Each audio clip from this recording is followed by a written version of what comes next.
Chapter 1. The Girl Who Didn't Believe in Monsters. The first time the howling started, Elena Harper almost convinced herself it was just the wind. Almost. The sound rolled over the pine-covered hills, long and low and threaded with something too raw to be anything human-made.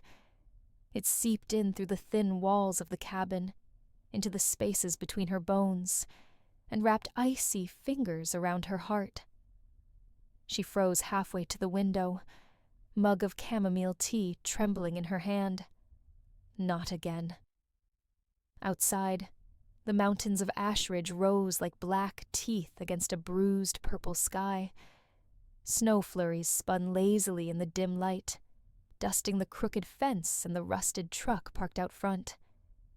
The cabin's old heater rattled in the corner, struggling to keep up with the early winter cold.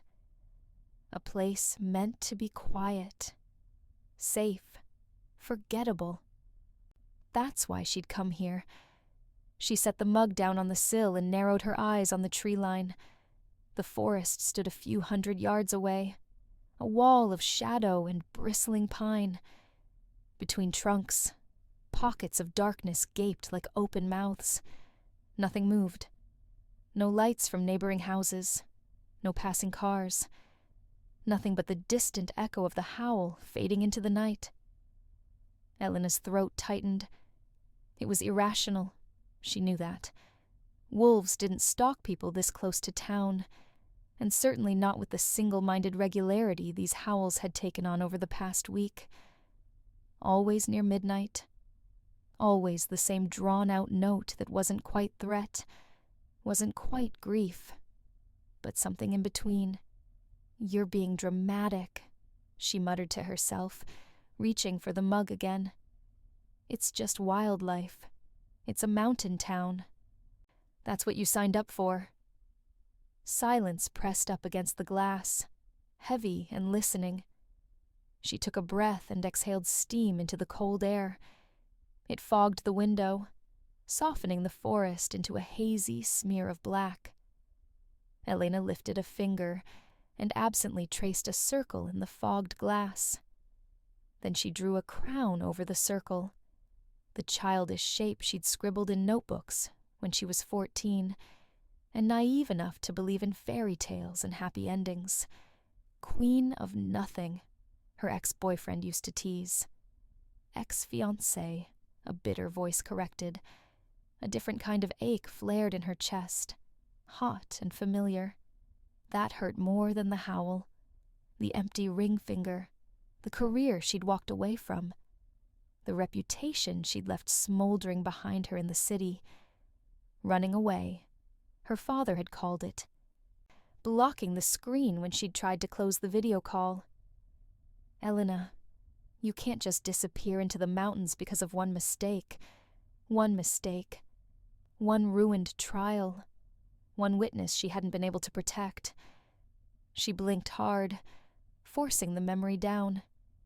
She hadn't come here to think about blood on courtroom marble, or the way the press had ripped her apart on national television.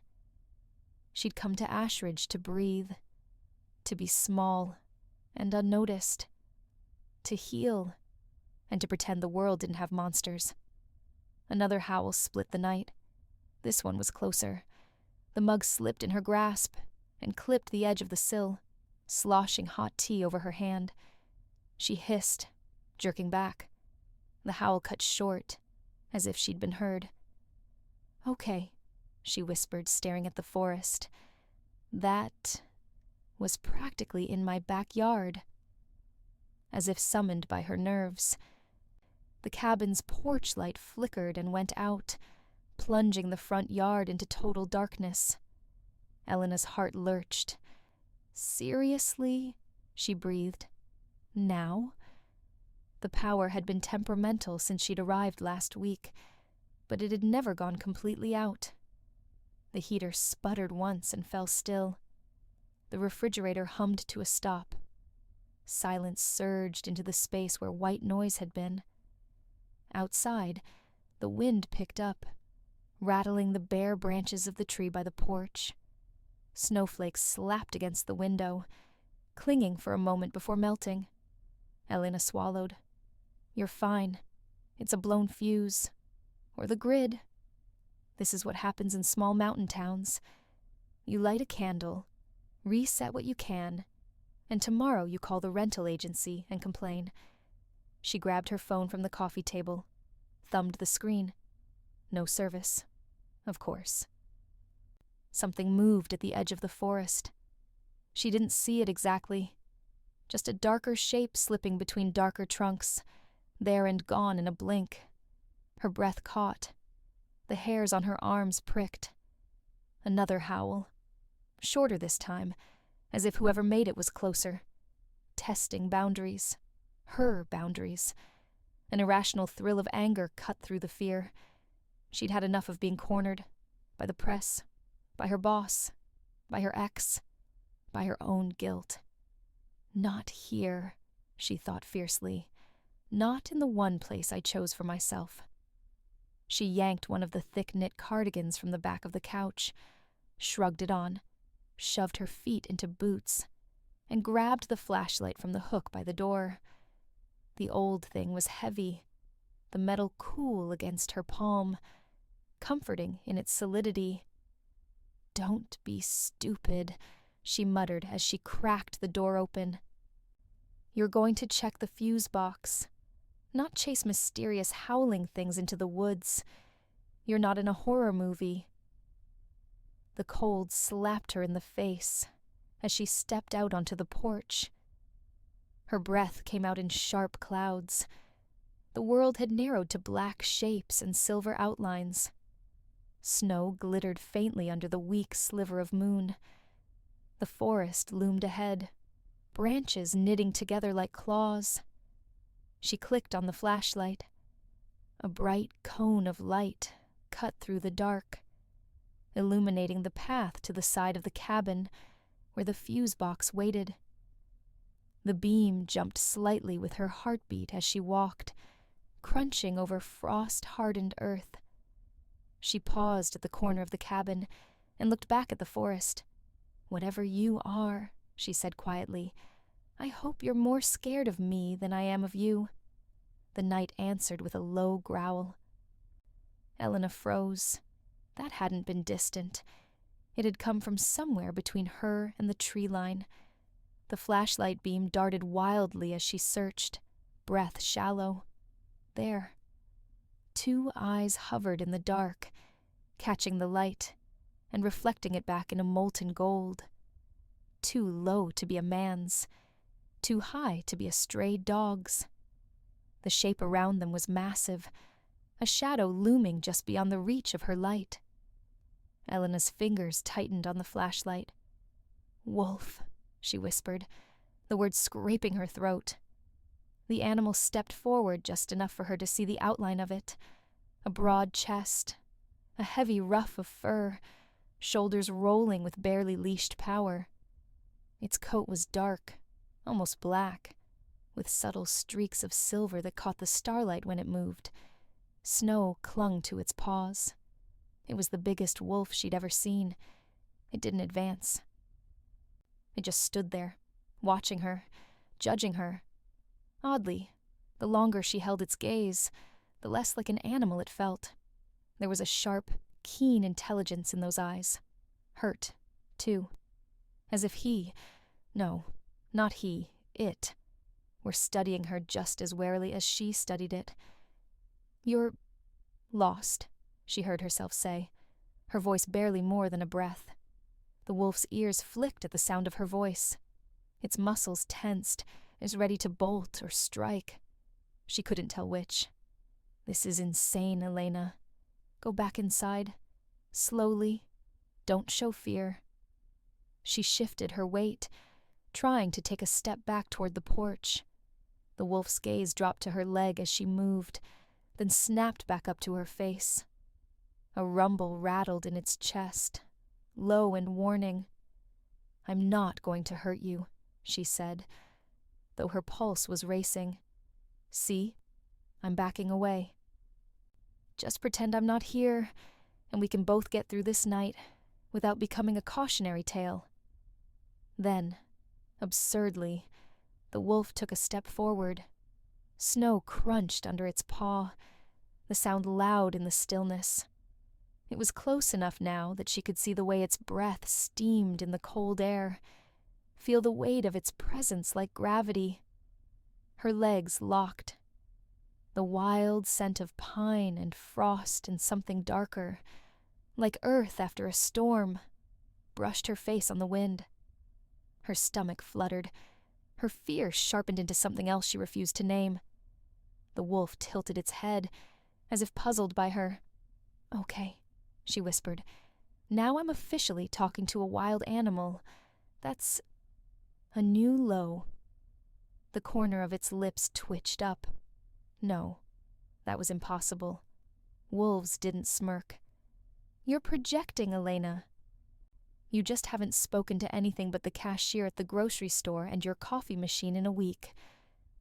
Another gust of wind swept across the yard, carrying the faint sound of something crashing deeper in the forest. A distant snarl.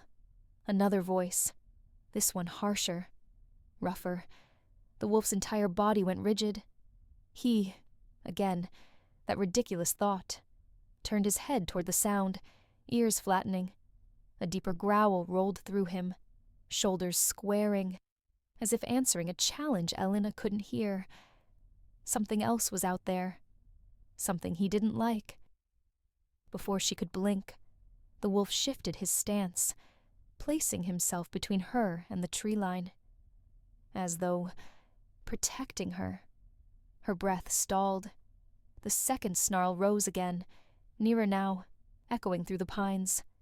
The wolf in front of her bared his teeth, a lethal, silent promise. "Are you—" Elena swallowed. "Are you defending me?" The wolf didn't look back at her, but the muscles in his back coiled tighter, as if the answer was obvious, and he was annoyed she'd asked.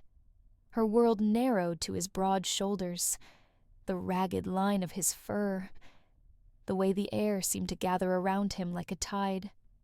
For a heartbeat, standing in the snow with the flashlight shaking in her hand, Elena had the strangest, clearest sensation that she was exactly where she was meant to be. That the distance between her and this impossible creature was a mistake written into the fabric of the universe. And tonight, something had decided to correct it. The second presence in the trees drew closer, branches snapping. The wolf stepped forward, letting out a roar that didn't sound entirely animal. The sound resonated through her chest. Ancient and furious, layered with something that raised goosebumps along her arms. The forest went still. Whoever, or whatever, had been approaching went quiet. Then, after a long, suspended moment, the sound receded, crunching footsteps moving away, deeper into the dark. The wolf stayed where he was for a long time, watching the forest, chest rising and falling with controlled breaths. Only when the last echo faded did his shoulders loosen. Slowly, cautiously, he turned his head to look back at her. Gold eyes met brown. Elena's lungs forgot how to work. "Thank you," she whispered, the words leaving her before she could think better of it. For the briefest instant, something soft flickered in his gaze. Recognition, relief, a strange, aching familiarity, like a name on the tip of her tongue. Then the wolf tore his gaze away. Muscles knotting again. He took 3 swift steps back, turned, and bounded toward the trees, snow exploding under his paws. Within seconds, he'd melted into the shadows between the trunks, swallowed by the forest, as if he'd never been there at all. Elena stood trembling in the yard, flashlight still shining on the empty spot where he'd been. Her heart hammered against her ribs. That did not happen, she told the night firmly. I did not just get guarded by some kind of mountain wolf bodyguard with trust issues. No answer. Slowly, she lowered the flashlight. But later, back inside the dark cabin with candles lit and blankets wrapped tight around her, Elena couldn't stop replaying the way those golden eyes had looked at her. Not like prey, like something else entirely, like she was his. And for the first time since she'd fled the city, Elena Harper began to suspect that she hadn't just run away to Ashridge. She'd been called. Chapter 2. The Stranger Who Already Knew Her Name. The next morning, Elena woke up convinced she'd dreamed the whole thing. She lay sprawled on the couch, neck cricked at a terrible angle, blanket half on the floor. The candles had burned down to nubs on the coffee table. Puddles of wax hardened around their bases. Light slanted through the thin curtains in pale gray stripes. The sky outside overcast and heavy with snow. For a moment, there was nothing but the familiar numbness. The foggy, blurry feeling of a sleep, too shallow to be called rest. Then she tried to sit up, and her muscles screamed. Okay, she croaked, wincing. So, definitely not a dream. Her boots were still by the door, crusted with melted snow. The flashlight sat on the floor where she'd dropped it, battery light dim but still glowing faintly, as if it had kept vigil over her while she slept. Elena rubbed her face and let her head fall back against the couch. The wolf. Those eyes. That sound in the trees. Like something worse prowling the edges. And the way he'd placed himself between her and the dark without hesitation, like it was instinct. She should call someone, she thought. The local ranger station. Animal control. The mysterious Joe from the rental company's emergency contact list, who texted her once to say, "If anything breaks, I fix it. If anything howls, I recommend you stay inside and let nature be nature." She snorted softly. Nature. Sure. If nature looked at you like it recognized your soul. For the first time in weeks, that numbness in her chest had a crack in it, just big enough for curiosity to slip through.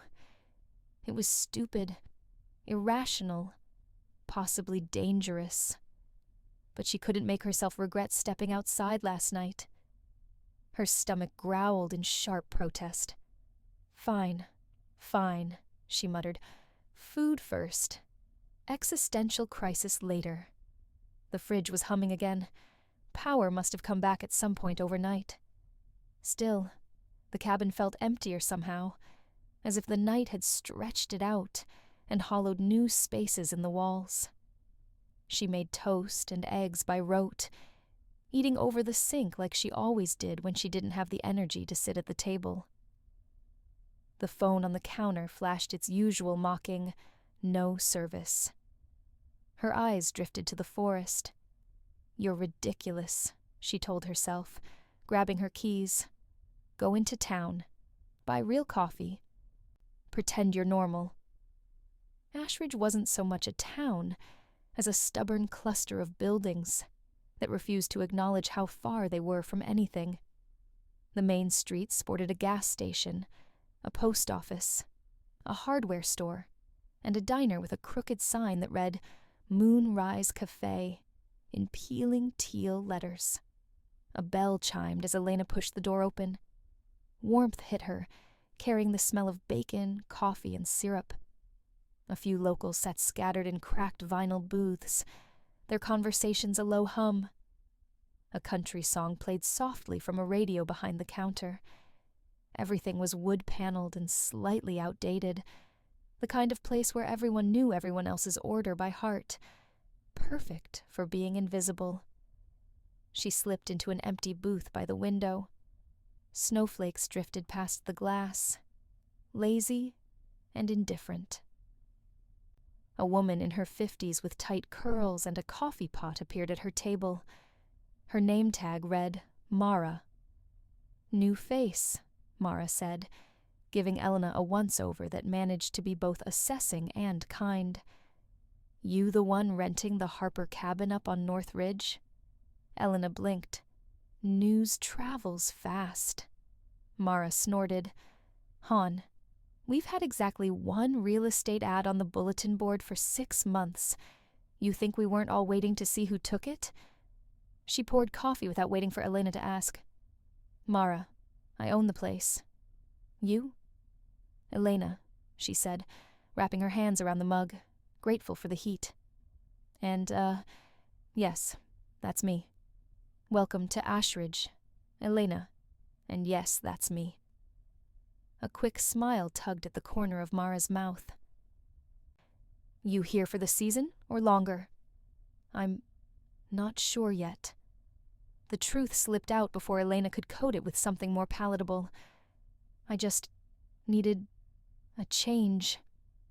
Mara's gaze softened in a way Elena didn't like. Pity, or recognition, or the quiet understanding of someone who'd run too, once. "Don't we all?" Mara murmured. "You want the special? Eggs, hash, pancakes. It's more food than any one person needs, but no one's complained yet." "That sounds..." Her stomach growled again. "Perfect. Thank you." Mara nodded and moved away, calling the order back to the kitchen. Elena took a sip of coffee and let herself breathe. The diner buzzed with subtle life. A pair of older men argued over a crossword. A young couple shared a plate of fries, knees knocking together under the table. In the corner, a small boy pushed toy cars across the table while his mother scrolled on her phone. Normal, ordinary, a different world from last night's sharp, frozen silence and the feel of eyes glowing in the dark. The bell above the door chimed again. A gust of cold air swept through the diner, bringing with it the scent of snow and pine and something else. Something that made her fingers tighten around her mug before she'd even turned to look. "Mornin', Alpha," someone murmured near the counter. Elena's head snapped up. The man who just walked in shook snow from his dark hair and tugged his jacket unzipped. He was tall, easily over 6 feet, with shoulders that stretched the worn leather tight. His hair was black with just a hint of silver at the temples, like frost. His profile was all sharp lines, strong jaw, straight nose, cheekbones that could cut. He moved like he was used to being watched, but never truly seen. Casual, but coiled. A storm pretending to be a breeze.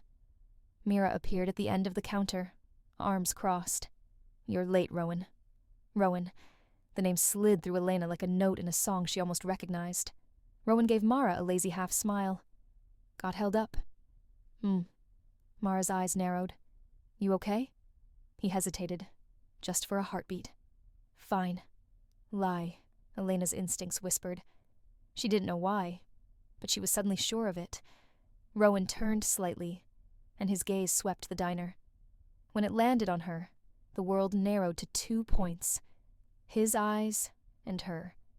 They were gold. Not bright like metal, but deep, burnished, threaded with darker flecks that caught the light, the same impossible shade that had pinned her in place last night in the snow. Her breath caught. No way. Her rational mind scrambled for purchase. Lots of people had unusual eye colors.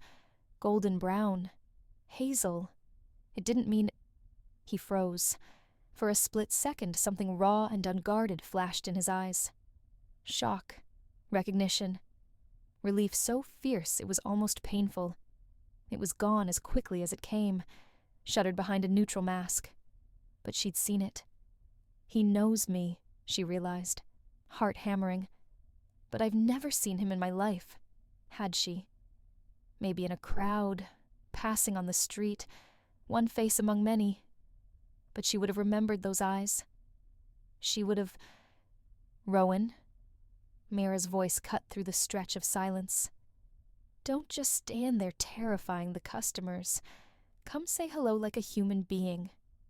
He blinked, as if pulled from somewhere far away, and forced his shoulders to relax. Then, to Elena's horror, he started walking toward her table. Oh, God. She straightened instinctively, fingers tangling in the handle of her mug. Her pulse thudded in her throat as his shadow fell across the table. "Morning," he said, voice low and rougher than it had any right to be, like gravel over velvet. "You must be Elena." She stared. "How do you—" "Mara talks," he said, a corner of his mouth twitching. "And the whole town watches that cabin like it's a reality show. Mind if I sit?" Her brain screamed yes, but her mouth, traitorous thing, said, "Sure." He slid into the booth opposite her with a fluid ease that made her suddenly very aware of how small the space was. Up close, the wild scent from the doorway was stronger. Pine, snow, and that same grounding earthiness that had clung to the wolf last night. Her skin prickled. "I'm Rowan Kane," he said. "I handle most of the security and land issues around here. Mara lets me pretend I work for free coffee." "That sounds like a terrible business model," Elena said, before she could stop herself. His eyes warmed, just a fraction. "You'd be surprised." Silence stretched between them, thick with unasked questions. Elena cleared her throat. "So, you know where I live?" "That sounded much less creepy in my head," he said dryly. "I mean, I know the property. The cabin's been empty a long time. People notice when it's not." "Because you're a small town," she said. "Because this place protects its own," Rowan corrected quietly. Something about the way he said it made goosebumps rise along her arms. Mara appeared with Elena's plate, setting it down with a practiced thump. "Figured you'd sniff out food," she said to Rowan. "You want something, or just here to brood in the corner again?" "Coffee's fine," he said. Mara snorted. "Liar. Pancakes coming right up." She gave Elena a conspiratorial look. "Don't let him scare you off. He just glowers for fun." Mira disappeared before Elena could answer. Rowan wrapped his hands around the empty mug in front of him, as if he needed something to do. His knuckles were scratched, faint red marks against tanned skin. She hadn't noticed those before. Her stomach clenched. "Rough night?" she asked, then winced. "Sorry, that's way too personal. I'm still adjusting to human interaction." His gaze flicked to her face, sharp and searching. "Why do you ask?" She nodded pointedly at his hands. "You look like you lost a fight with a barbed wire fence." He looked down, as if surprised to see the injuries, and flexed his fingers. "Occupational hazard. Security work is hands-on here. You have no idea," he murmured. Her fork hovered halfway to her mouth. "Forgotten. Actually, I might." The words spilled out before she could rethink them. "Last night, there were noises, something big, in the woods near my cabin." Instantly, everything in him went still. His eyes, his breath, the casual slouch of his shoulders, gone. In their place was pure, focused intensity. "What kind of noises?" he asked. "Elena," she said, "not helpless city girl hallucinating owl hoots noises, if that's where you're going." Something like a smirk ghosted over his lips. "Didn't say that." "You thought it," she shot back, feeling absurdly triumphant when his smirk deepened. "There was howling, growling, and something else. Two somethings, actually," she amended. "Like one was chasing away the other." "Did you see anything?" His voice had dropped, low and careful. Her pulse stumbled. golden eyes in the snow, a massive shadow stepping between her and the dark. The strange, impossible certainty that it had been protecting her. "No," she lied, ears buzzing. "Just shadows." Rowan studied her for a long moment. "Wolves don't usually come that close to the ridge," he said finally. "But it's winter. Food's scarce. They get desperate." His jaw flexed. "You shouldn't go outside when you hear them. It's safer inside." "It felt safer outside," she said before she could stop herself. His head snapped up, eyes blazing with something that looked very much like anger. "Don't say that," he said, almost too quiet to hear. "The woods aren't safe. Not for you. Not for you." The phrasing lodged somewhere deep in her, unexplained. She forced a laugh. "You say that like they hold a personal grudge.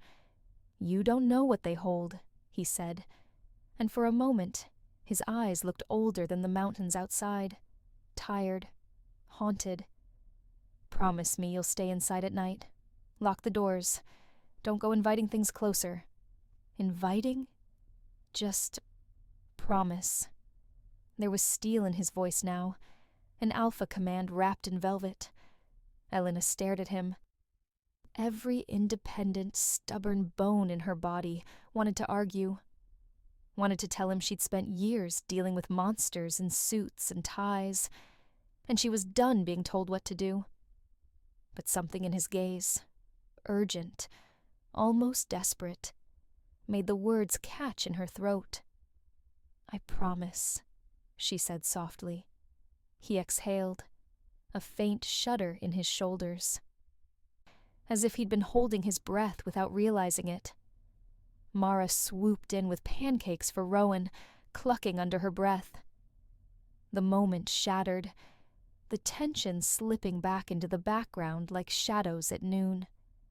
Still, Elena couldn't shake it. This stranger with gold eyes and a wild scent, who walked into the diner and looked at her like he'd been searching for her for years. The wolf with the same eyes who'd appeared at her cabin right when something worse had been approaching. It was coincidence. It had to be, because anything else would mean she was standing on the edge of a world she didn't understand, a world of teeth and secrets and fate.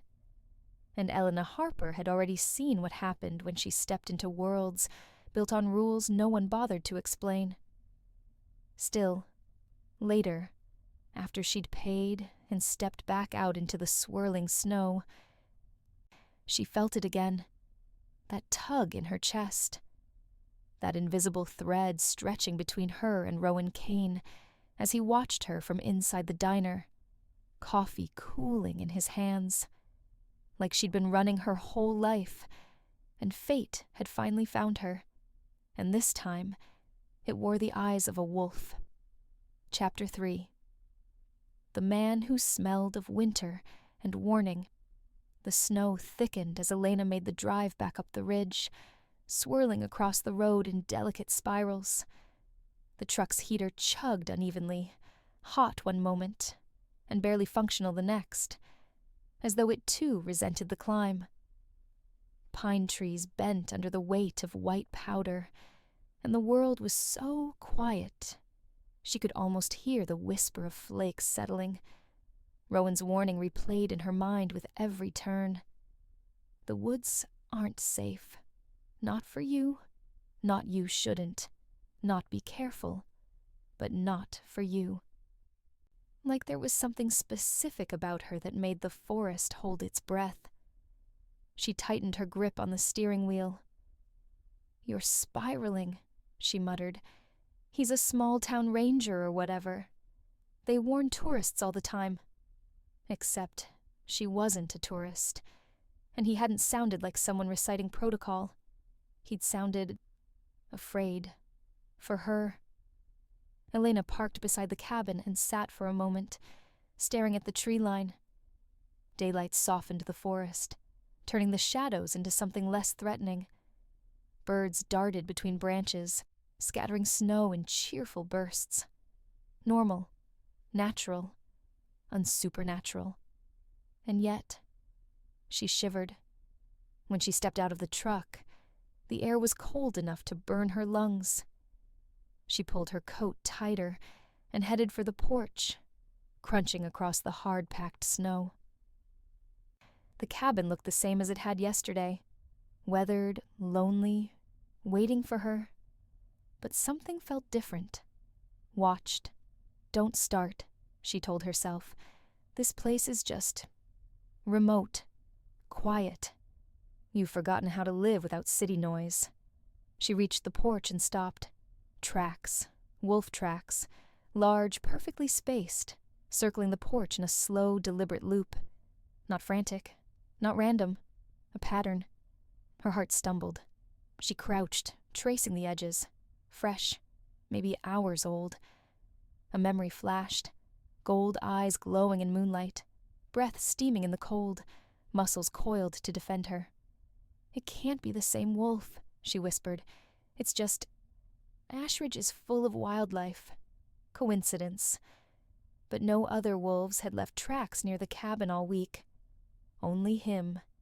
Heat prickled up her spine. Not fear. Something else. Something uncomfortably close to anticipation. She stood and brushed snow off her knees. Get a grip. Inside, the cabin greeted her with a wall of cold. She flicked on the heater and lights. Everything hummed to life. Normal. She set her coat on the hook and pulled out her laptop, determined to salvage the afternoon by doing something productive. Something normal. Maybe editing old case notes or working on the half-finished article she kept promising her former mentor she'd submit to a legal journal. Something that didn't involve golden-eyed wolves or brooding strangers who looked at her like she'd cracked his universe open. For several minutes, she typed. Then deleted. Typed again. Deleted harder. Her mind refused to settle. With a frustrated sigh, she shoved back from the table and paced the cabin. The air felt too thick. Her thoughts too loud. She stopped by the window. The forest stared back. A flicker of movement caught her eye. Just a shift of shadow. A suggestion of shape. Not close. Not even clearly visible. But enough that her skin responded before her brain did. Goosebumps swept her arms. She should have stepped back, closed the curtains, stayed inside like she'd promised Rowan. Instead, she found herself leaning closer, breath fogging the glass. There was nothing there now, but she couldn't shake the feeling that something had followed her back from the diner, or someone. She snorted softly. Rowan Kane, staring moodily at the pine trees as he stalks me home. Sure, Elena. Let's add paranoia to your list of mountain hobbies. And yet... She remembered his hands, scratched, bruised, as if he'd been fighting something in the dark. She remembered the way he'd gone still when she mentioned the noises, the fear in his eyes when she said she'd stepped outside. The diner's warmth had softened the edges of it, but here, alone, she could feel the weight of his warning again. A knock snapped her attention to the door. She froze. Her heart leapt into her throat. 3 slow, heavy raps. Too measured to be wind or accident. Too deliberate. No one had ever knocked on this door before. Elena's pulse hammered as she moved toward it. Whose... Her voice died. A familiar scent seeped under the door. Pine. Frost. Earth. The same one that had lingered near her porch last night. The same one Rowan carried, subtle but unmistakable. She swallowed hard, then pulled the door open. Rowan stood there, snow dusting his hair and jacket, breath white in the cold. His expression was unreadable. But his eyes, those molten gold eyes, fixed on her with a force that hit her like a physical touch. "Hi," he said quietly. Her throat tightened. "Rowan, what are you... How did you... You weren't answering your landline." He nodded toward the cabin. "I wanted to make sure you got home safe." "I don't even have a landline." His jaw clenched. "Then your phone. No service." "I know." His eyes flicked over her face, lingering on the window behind her, as if checking for threats. "Can I come in?" Her instinct screamed no, not out of fear, but because she didn't trust herself with a man who looked at her like this. But logic stepped in, smoothing the panic. He'd warned her.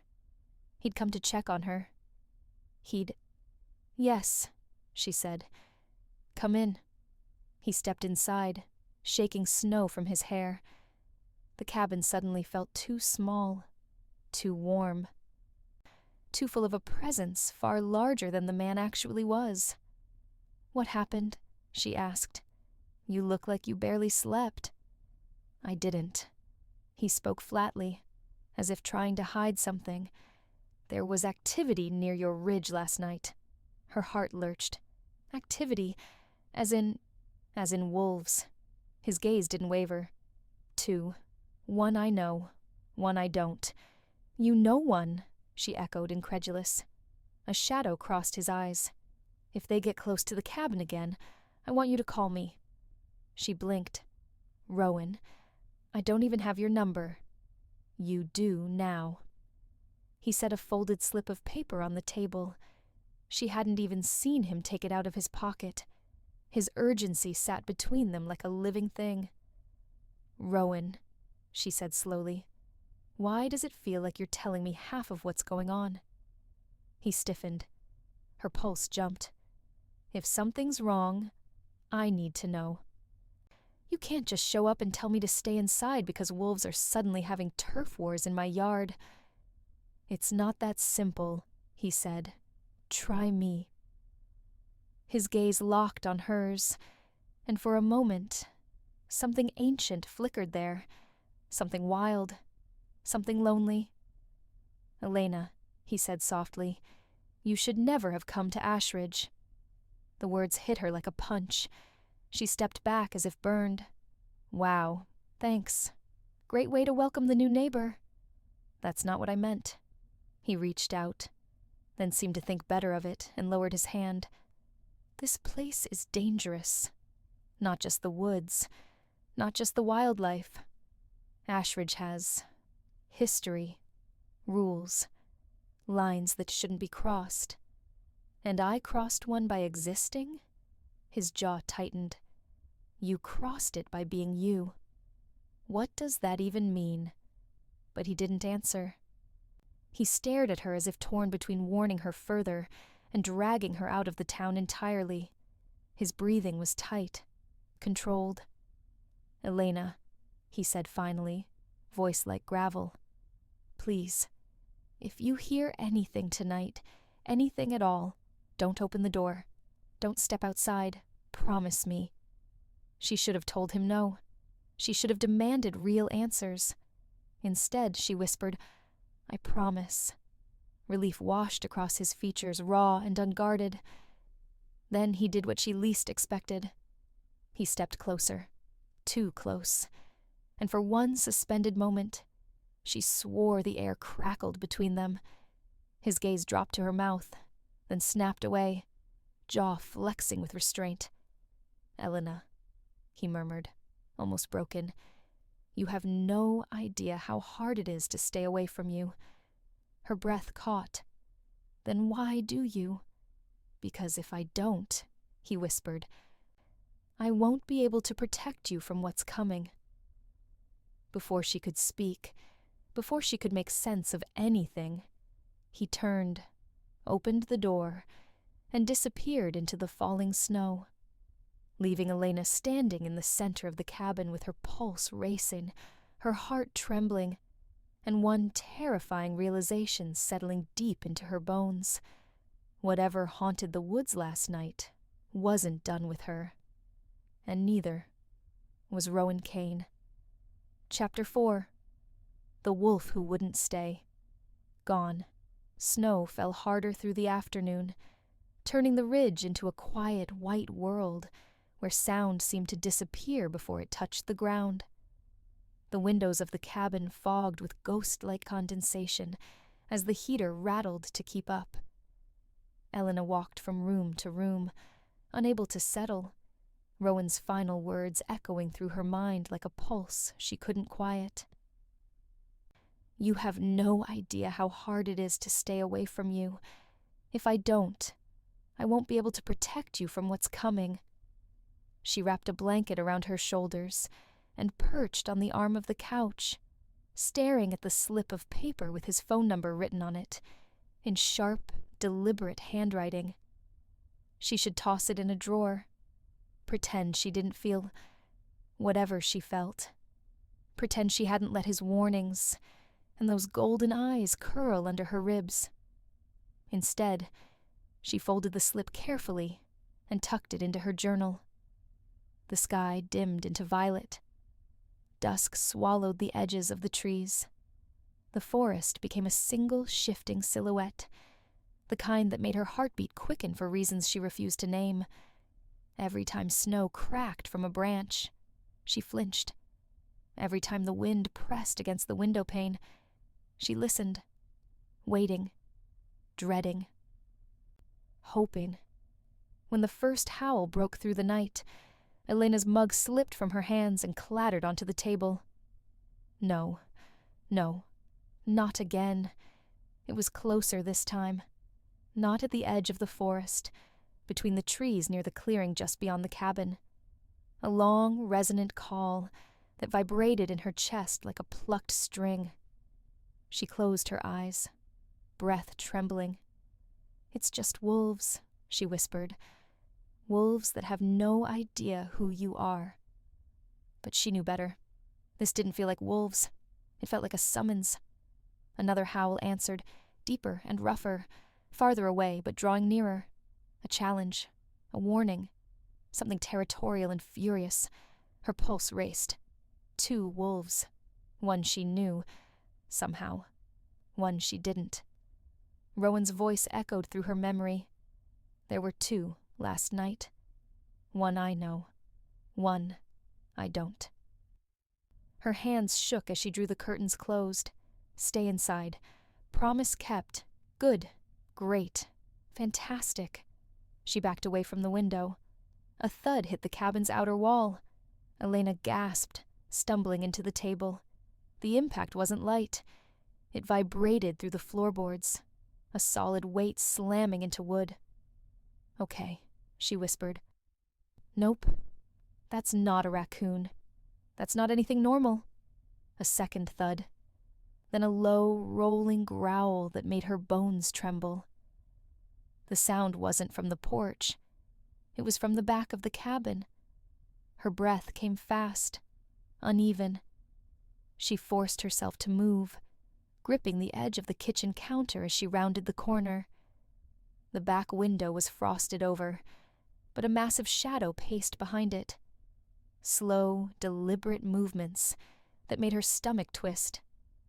A thick shape, broader than any wolf she'd imagined, its outline only visible when it pressed close enough to distort the frost. She didn't dare touch the curtains. The growl deepened. Something scraped the wall. Claws, long and heavy. The lights flickered. No, she breathed. Please, don't go out. The cabin plunged into darkness. Her heart leapt into her throat. She staggered backward, reaching blindly for the emergency flashlight on the kitchen counter. Her fingers fumbled across cold metal. She clicked it on, a weak beam flickering over the wood floor. The shadow moved again outside the window. Closer, larger, and not alone.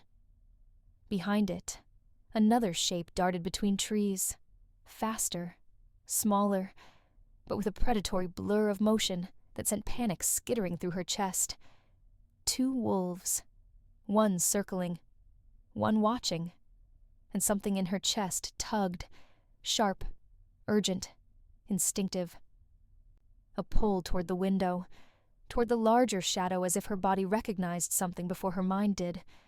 "No," she whispered fiercely to that strange instinct. "I'm not going outside." The pacing shadow stilled, her breath caught. Slowly, a pair of golden eyes opened in the darkness outside, glowing faintly through the frost. Her knees weakened. Him. There was no mistake this time. No rational explanation. No coincidence. It was the wolf from last night. His gaze locked on hers through the blurred glass. Steady, intense, almost relieved. "Why are you here?" she whispered. A heavy exhale fogged the window from the outside, leaving a halo of frost in the shape of his breath. She stepped closer before she could stop herself.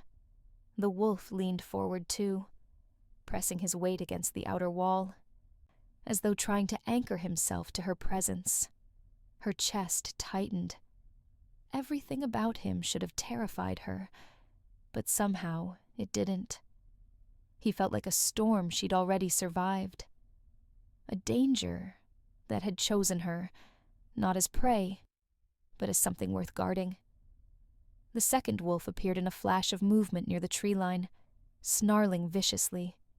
Its eyes glinted pale blue in the moonlight. Unnatural, cold, full of hunger.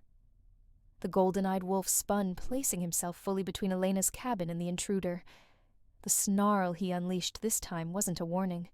It was a promise. "That's," Elena swallowed, "that's a fight. Outside my house. Oh, God." She stumbled back, hand shaking as she fumbled for the phone on the counter, even though she knew it had no service. She lifted it anyway, fingers pressing Rowan's number almost without thought. A single bar flickered, then disappeared. "Please," she whispered to the useless device. "Please, just—" A crash outside startled her so violently she dropped the phone. Wood groaned. Snow exploded against the window. Something large and snarling rolled past the glass. She clapped both hands over her mouth to stifle a scream. The cabin trembled as the fight moved nearer. Snapping branches, snarling teeth, the thud of bodies slamming into the ground. The golden-eyed wolf's growls were deeper, more controlled. The others were wild and ragged, like something unhinged. Elena edged toward the front door. If she ran to the truck, could she escape? No. The storm was too heavy, the wolves too close, and Rowan had told her to stay inside. She wasn't about to become a cautionary tale out of pride. The sounds intensified, the scrape of claws on wood, the violent crash of something hitting the porch. She backed further away, flashlight beam trembling. Then, a sharp yelp cut through the air. Elena's breath froze in her chest. "No," she whispered, gripping the doorknob though she didn't remember reaching for it. "No, no, please." Another growl. The deeper one. Fierce. Alive. Her heart stuttered with relief she didn't understand. Then the back of the cabin went completely silent. She held her breath. Slowly, footsteps crunched in the snow just outside the door. Not frantic, not limping. Steady, deliberate, coming toward her. "Elena," a faint voice called through the door. Hoarse, strained, unmistakably human. Her nails dug into her palms. "Rowan." The footsteps reached the porch. "Elena," the voice said again, quiet but urgent. "It's me." She hesitated, pulse hammering. Her promise, her fear, her hope, all warring inside her. With shaking hands, she unlatched the deadbolt. The door swung open, and Rowan stood there. No coat, no gloves, clothes torn, blood streaking down one arm, snow steaming off his skin, as if he were still radiating heat from some impossible fight. His eyes glowed faintly gold in the darkness. "Elena," he whispered, breath ragged, "I told you not to open the door. Her knees nearly buckled. "You're hurt." "I'm fine." His voice roughened. "But you're not safe. Not here. Not alone." She stared at him. At the bruises, the claw marks, the impossible coincidence of where he appeared and when. The truth pressed against her mind, wild and terrifying. "Rowan." Her voice trembled. "What are you?"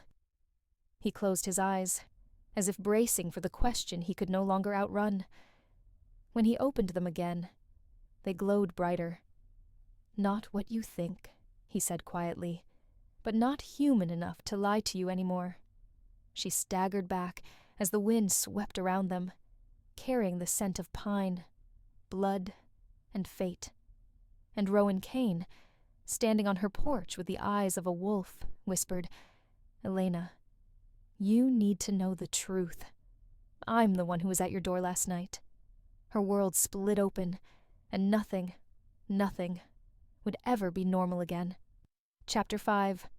The secret that changed everything. For a long, breathless moment, Elena could only stare at him. Rowan, bleeding, snow-dusted, shoulders heaving, stood framed in her doorway, like the storm itself had delivered him there. The wind curled around his boots, scattering white flakes into the cabin, but he didn't seem to feel the cold. He didn't seem entirely human. Her pulse slammed in her ears. "You were the wolf," she whispered. "Last night, tonight, both times. It was you." He didn't deny it. He didn't move. He only held her gaze with those burning gold eyes. Eyes she'd seen through snow and darkness before, set in a creature that should not have understood her, and yet had. "Elena," he said softly, "you need to close the door. Please."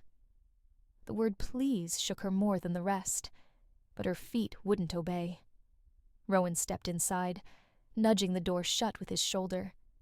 The lock clicked into place with a soft finality. Warmth from the heater washed over him, steam rising where snow melted against his torn shirt. He winced, just barely, as the material shifted over the gashes along his ribs. "You're hurt." The words left her before she could think. "I've had worse." "That's not comforting." He huffed something like a strained laugh, and then swayed. "Rowan!" She lunged forward, catching his arm before he could collapse. His weight was solid, heavy, all heat and muscle and quiet pain. He didn't fall, but the effort it took him to remain standing was obvious. Her hand tingled where it touched his skin. "Sit down," she ordered. He blinked, surprised, then nodded once and lowered himself carefully onto the couch, shoulders tense, breath sharp. Snow melted on the cushion beneath him. The scratches across his arm and ribs glistened darkly. Elena grabbed the first aid kit from under the sink, hands trembling. Her brain raced, colliding with itself in 1,000 directions. Rowan was the wolf who had stood between her and a monster in the trees, the wolf who watched her like she was something precious and fragile and necessary, the wolf who, God help her, she'd felt safer around than she had around most people in her life. But that wasn't possible, except it was, because he was sitting in her living room, eyes half wild, half human, and all impossible. She approached him slowly, kit in hand. "Let me see." "You don't have to." "Rowan," she said firmly, kneeling beside him. "You're bleeding on my furniture. Humor me." His lips twitched, pained but amused. "Yes, ma'am." She rolled her eyes to hide the way her breath hitched. The scratches were deep, angry, but not fatal. They looked vicious, like something had tried to tear through him with more hatred than hunger. "Elena," he murmured, watching her examine the wounds. "You shouldn't touch me." "Why?" Because I'm trying really, really hard to stay in control right now. Her hands stilled. He swallowed, throat bobbing. I'm fine. I heal fast. Faster than you expect. That doesn't mean you don't hurt. His jaw tightened. With a gentle but steady hand, she dabbed antiseptic onto the first wound. Rowan sucked in a sharp breath and clenched the edge of the couch cushion, knuckles whitening. Sorry, she whispered.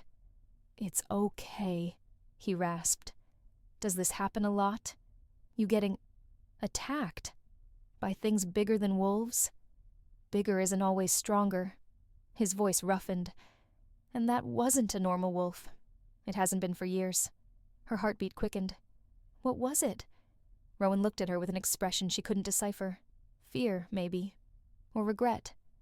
Rogue, he said quietly. A wolf who lost himself to the shift. Mind gone. Instincts twisted. Dangerous to anything that breathes. Lost himself, she echoed. He nodded. Most of my kind shift back. Some don't. Some can't. She stared at him, the antiseptic wipe forgotten in her hand. Your kind. Werewolves, he said simply. No theatrics, no explanation. Just truth, laid bare between them like a wound. Shifters. Guardians of the Ridge for longer than this town has existed. Her throat tightened. And you're one of them. Yes. She forced herself to breathe. How long? Since birth. She swallowed. Does everyone in town know? No. His expression hardened. Only a handful. My pack. A few old families. And now you. Her head spun. She sat back on her heels, trying to slow her frantic heartbeat. The room felt too small. Rowan too large. Reality too thin. Elena. His voice was gentler now. I didn't want you involved. I tried to stay away. But when you came to Ashridge, everything changed. She shook her head. You're saying my moving into a rental cabin messed up the supernatural balance of your world? No, he said softly. I'm saying that the moment you stepped foot here, every instinct I have went to war with itself. Her breath caught. What instincts? His eyes, God, those eyes, held 1,000 storms. To protect you, to stay close, to keep you out of sight because I knew what danger would follow you. Why would danger follow me? I don't know yet, he admitted, but every wolf on this ridge felt something shift when you arrived. A pull, a presence. His voice dropped, almost reverent, as if fate brought you here. The word fate slid under her skin, warm and terrifying. Rowan, she whispered, I'm just a broken lawyer who needed to hide from her life. There's no fate about me. You're wrong. His gaze dropped to her hands, still trembling. And I'm failing miserably at pretending otherwise. She swallowed hard. What aren't you telling me? He hesitated. Then quietly, carefully, he reached out and brushed his fingers along the back of her hand. Just a whisper of contact, but it sent fire racing up her arm. Elena, he said, voice low and unsteady. Wolves don't bond easily. We don't choose lightly. But when we do, he exhaled, shaky, it's instinct. Immediate. Unbreakable. Her heart hammered. Rowan, she breathed. What are you trying to say? He lifted his gaze to hers, raw and unguarded. I've felt the bond since the night I first saw you. Silence swallowed the room. Her mind went blank, then flooded. That's impossible, she whispered. We barely know each other. I know, he murmured, but wolves don't wait for logic or permission. She stared at him, stunned, breath shallow. And you think, what? That we're fated? His throat worked. I think something ancient is moving through this mountain, and I think you're at the center of it. Her pulse thundered. Lightning cracked across the ridge outside, illuminating the windows for a heartbeat. Snow glittered in the flash. The wind howled like a warning. Rowan leaned closer, not touching, but close enough to feel the heat of him everywhere. "Elena," he whispered, "no matter what you think you are, the Ridge knows you, the wolves know you, and the rogues feel threatened by you." She couldn't breathe. "Why me?" His answer was barely audible. "Because you are not what you think you are." Her world tilted. In the silence that followed, only one thing felt certain. Nothing in Ashridge was an accident. Not the wolf at her door, not the stranger with her name on his breath, not the pull between them that felt older than both their lives. Something was coming, and Elena Harper wasn't prepared for any of it. Chapter 6. The mark beneath her skin. The storm died sometime after midnight, leaving a brittle silence draped over the ridge. Elena barely noticed the change. She couldn't look away from Rowan. He sat on the edge of the couch, elbows braced on his knees, head bowed. The lamplight carved sharp lines across his jaw, highlighting the tension in every muscle. He looked both impossibly strong and heartbreakingly human, if a man who could turn into a wolf could ever be called that. She wasn't sure how long she watched him before he finally lifted his head. His eyes, still faintly glowing, met hers. "Elena," he said quietly, "you should sit." She realized she had been standing this entire time, frozen in the middle of the cabin. Slowly, she lowered herself into the chair across from him. Her hands curled into fists to hide their trembling. "Tell me everything," she said. "No more half-truths. No more warnings without explanations." He inhaled deeply, as if bracing for a blow. "All right." He didn't look relieved. He looked resigned. "Werewolves exist," Rowan began. "We're born, not made. Bound to the moon, bound to each other. We shift between forms based on instinct, pack law, and—" His eyes flicked to hers, unreadable. "Bonds." The word hung heavy between them. "But I thought—" She shook her head. "Wolves, packs, territory. I can wrap my head around that. But what does any of this have to do with me?" Rowan's jaw flexed. "I don't know yet. But you suspect." He hesitated, then nodded once. "Yes." Her breath hitched. "What? That I'm some kind of magnet for supernatural disasters?" "No." His gaze softened. "Elena, you carry something in you, something dormant, something old. I can feel it. The rogue wolves can sense it too." She stared at him, stunned. "That's insane." "Is it?" His voice was quiet, almost tender. "You came here to disappear, but the moment you stepped onto this ridge, every wolf felt you, like a change in the wind, like a signal." Her pulse quickened. "A signal for what?" His eyes darkened. "I wish I knew." She swallowed. "You said you felt a bond." He nodded once, slowly. "And that means—" "What, exactly?" Rowan leaned back, the couch groaning under his weight. He ran a hand through his hair, snow melt damp. His wounds were already closing, the angry gashes sealing with unnatural speed. "A bond," he said, voice low, "is rare, unpredictable. A connection between souls, not minds. It doesn't happen for every wolf. Some go their whole lives without ever sensing one." "And you felt it," she whispered. "Yes." His expression was raw. "The night I first saw you." Her heart stuttered. "But I was in danger, scared. You were just protecting—" "Elena." He leaned forward, elbows on his knees. "I've protected strangers before. I fought rogues, patrolled borders, carried packmates home from battle." His eyes burned into hers. None of that felt like this. Heat crawled up her neck. She glanced away, only for him to gently, carefully catch her hand. It was the lightest touch, barely there, and yet her breath caught. A jolt of warmth shot beneath her skin, like the warmth of stepping from frost into fire. Not painful, not frightening, familiar. Her other hand flew to her chest as if her heart might leap out. Rowan inhaled sharply, feeling it too. That's the bond. No, she whispered. No. This is adrenaline, panic. It's you.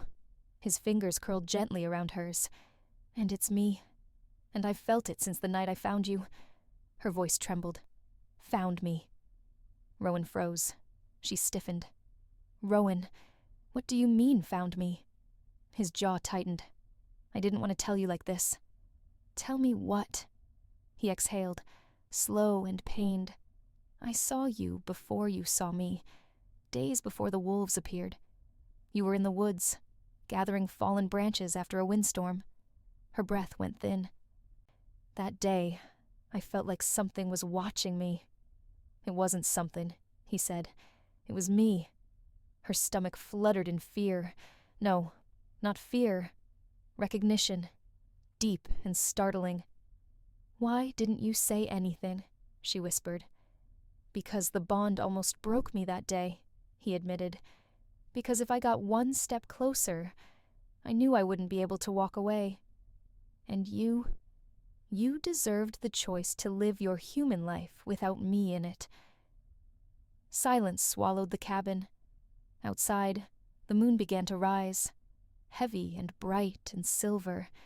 Elena's palms grew warm, too warm. She tugged her hand free and rolled back her sleeve. Rowan's breath hitched. A faint shimmer traced along the inside of her forearm, like moonlight caught beneath her skin. Faint, glowing softly, and brand new.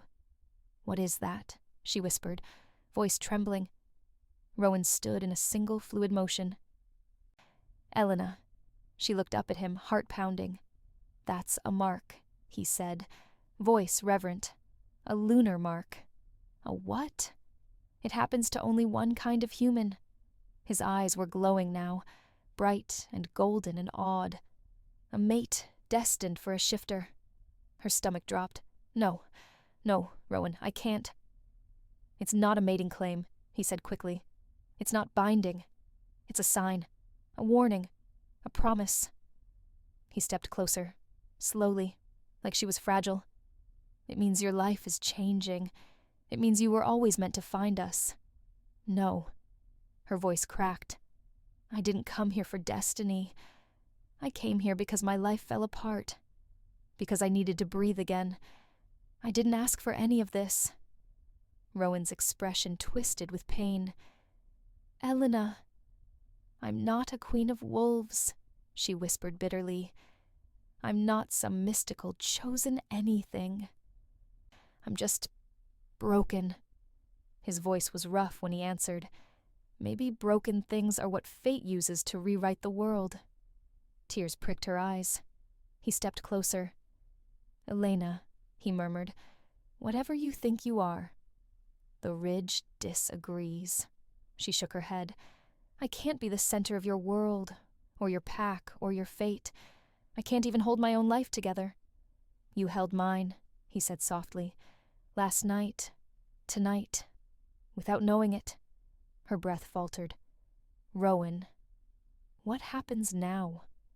He looked at the mark on her skin, then at the door, where the wind howled like something ancient calling her name. Now, he said, voice firm and low, I teach you how to survive what's coming. Because the rogues won't stop. Because something in these mountains has awakened. He reached out, not touching her, but close enough to feel the heat between them. And because you, Elena Harper, are not just human anymore. The mark on her skin flared with light, and somewhere in the forest, a wolf howled in answer. Chapter 7. The Pack's Warning and the Hunter's Promise. The howl that answered Elena's mark was unlike the others she had heard. It wasn't a threat. It wasn't a challenge. It sounded like recognition. Her skin prickled, warmth radiating from the glowing crescent along her forearm. It pulsed once, like a heartbeat, before dimming again, leaving the faintest shimmer beneath her skin. Elena pulled her sleeve down quickly. No, this isn't happening. Rowan stepped closer, slow and controlled, like he feared startling her. Elena, don't. Her voice cracked. Please, just give me a second. She paced the cabin in ragged circles, hands in her hair, chest tight. Rowan didn't follow. He stood still as stone, watching her with an expression that shouldn't have belonged to a wolf. Pain, restraint, longing, guilt. I shouldn't have come here, she whispered. I shouldn't have rented that stupid cabin. I shouldn't have... You were meant to, Rowan said quietly. Stop saying that. She spun on him. I don't have a destiny. I don't want one. I just wanted to disappear. I wanted to breathe without being terrified of ruining someone else's life. Rowan's jaw tightened. What happened to you before Ashridge? It wasn't your fault. You don't know that. I do, he said, voice low and certain, because the first time I saw you, you looked like someone who'd been blamed for things she could never control. Her throat closed. His words hit too close. She turned away, blinking hard, but Rowan, damn him, moved quietly to her side. Not touching, but close enough that the heat of him wrapped around her like a shield. Elena, he murmured, the mark didn't appear to punish you. It appeared to protect you. She shook her head. Protect me from what? A force older than my pack, Rowan said slowly. Older than Ashridge. Older than the moon we shift beneath. She froze. His eyes flicked to the window, scanning the dark tree line as if expecting something to emerge. His voice dropped lower. Something has awakened on this ridge. Something that the wolves fear, and the rogues serve. Serve? Elena whispered. What does that mean? He hesitated, then answered with painful honesty. It means they weren't after me tonight. Her blood chilled. They were after me. Rowan nodded once, a muscle ticking in his jaw. Why? That's what I'm trying to figure out, he said. But the bond. Don't say the bond. The bond, he continued stubbornly, is tied to your mark. And your mark is tied to whatever is coming. You're connected to this mountain in a way even my pack doesn't understand. Elna wrapped her arms around herself, shivering despite the heat. This is insane. I know. I'm not... Her voice broke. I'm not special, Rowan. You are, he said softly. And that terrifies me more than anything. She swallowed hard, throat closing. Terrifies you?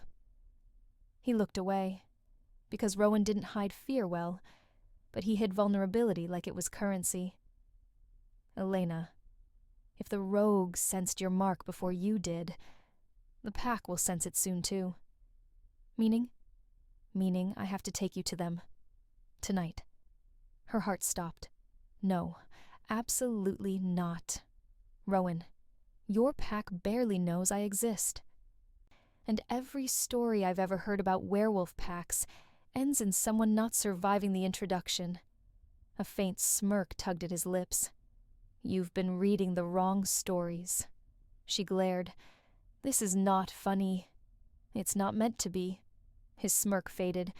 Elena, you're not safe here. Not alone. Not anymore. My pack needs to see the mark before the rogues get bold enough to strike again. The rogue from tonight. Did it survive? Rowan's eyes darkened. No. A tremor shook her. Elena, Rowan said gently, come with me. Just for the night. The pack's territory is protected. Nothing can cross it. I crossed it. she said. He winced. Yes, and that complicates things. Before she could respond, a sudden crash hit the porch. Not a wolf, not clawed, not heavy. Human footsteps. Fast. Rowan snarled so sharply Elena flinched, his body shifting into a half-crouch, muscles rippling beneath his torn shirt. A fist pounded on the door. "Rowan!" a voice snapped. "I swear to the moon, if you don't open this damn door." Elena startled. "Someone's here?" Rowan didn't move. "Stay behind me." She did, because the tone he used held a command she couldn't ignore. Rowan opened the door a crack. A tall figure shoved it wider, stepping inside without waiting. Snow melted instantly off her boots and coat. She was striking. Dark curls braided over one shoulder, eyes like sharp silver, posture screaming alpha, even though Rowan clearly was the one. "Rowan Kane," she hissed. "If you didn't answer because you were dead, I was prepared to kill you." She stopped. Her gaze snapped to Elena. Her nostrils flared. She inhaled once, sharply. Then her silver eyes widened. "Oh," she breathed. "Oh, Rowan." Elena tried to hide behind Rowan more fully. Hi?" The woman stared at her with something between awe and alarm. Then she whispered, "She's marked." Rowan stepped protectively in front of Elena. "She's under my protection." "No," the woman corrected softly. "She's under all of ours." Rowan's jaw clenched. "Serena." Serena lifted her hand. "I felt the mark from half a mile away." She turned to Elena. "Do you know what this means?" "No," Elena said honestly, "and I'm not sure I want to." Serena took a slow step closer, gaze never leaving her. "You carry the mark of the Moonlit Queen." Elena blinked. "The what?" Rowan stiffened. "Serena, don't." "She deserves to know," Serena shot back. Rowan growled, a sound that made Elena's knees wobble. "It's too soon." "No," Serena said. "It's too late." Elena stepped forward. Voice cracking. "Someone please tell me what a Moonlit Queen is." Serena exchanged a look with Rowan. Something complicated, something ancient.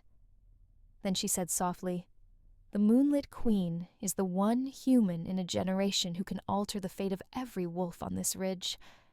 The one soul who can command the bond. The one destined to either save the packs." Her gaze locked, reverent and fearful, onto Elena. "Or destroy them." Elena's breath shattered. Rowan moved to her side instantly, as if he could steady her world by touching her. Serena looked between them and whispered, "And the mark on your skin only appears when she has already chosen her alpha." Shock tore through Elena. Slowly, her gaze lifted to Rowan. His eyes were wide, haunted, full of a truth he had tried so hard not to speak. "Elena," he whispered hoarsely, "you chose me." Chapter 8. The night of the moonlit bond. Elena's chest felt tight, as if the walls of the cabin had shrunk around her. The air hummed with a strange energy she couldn't name, her heart hammering like it wanted to escape her ribs. She stared at Rowan, at the golden glow still faintly flaring in his eyes, and then at Serena, who had not taken her gaze off Elena once since declaring her the Moonlit Queen. I don't understand," Elena stammered. "Chosen? Alpha? Bond? I barely survived city life without people expecting me to fix everything. Now this." Her hands trembled. "You're telling me I'm supposed to, what? Control the fate of wolves? Protect them? Pick the leader I love?" Serena stepped closer, silver eyes shining in the dim lamplight. "It's not about choice in the sense you think. It's about instinct, Elena. The ridge, the bond, the packs, they all respond to her." She lifted her hand toward the glowing crescent mark along Elena's arm. It called to us, to the pack, to the Alpha, to you. Elena glanced down at the faint shimmer beneath her sleeve, feeling a warmth radiating like a pulse through her veins. Her lips parted.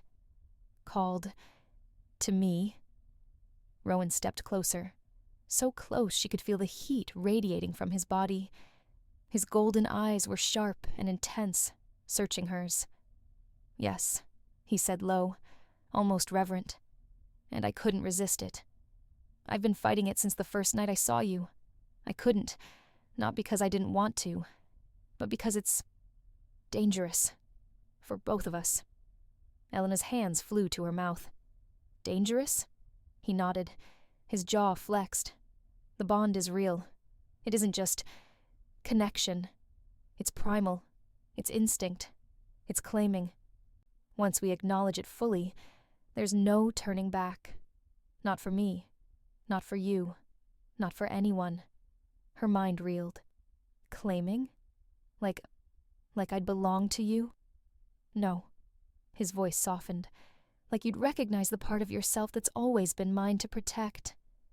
The part of me that's always belonged to you. Serena stepped forward, her voice cutting through the tension. It's time. The full moon is rising. The bond must be awakened tonight, or the rogues will exploit the gap. If you wait, there may be no coming back. Elena's stomach lurched. She felt frozen, trapped in the weight of impossibility. The wind outside pressed against the cabin, rattling the panes like fingers demanding attention. Rowan reached for her hand again. His touch was firm, grounding, unyielding. I'll be with you, he said softly. Every step. But you have to decide. Elena, not later. Not when it's too late. Now. Her breath trembled. She glanced down at her mark, the glowing crescent thrumming faintly as if alive. Her mind raced through every warning she'd ever received, every instinct screaming at her to run. And yet, something else, something deeper, tugged at her chest. She looked up at Rowan. His golden eyes were impossibly intense, and she felt it again. The pull, magnetic, undeniable. I don't even know if I can, she whispered. You can, he said firmly. You already have. You were born for this, whether you understand it or not. All you have to do is trust yourself, and trust me.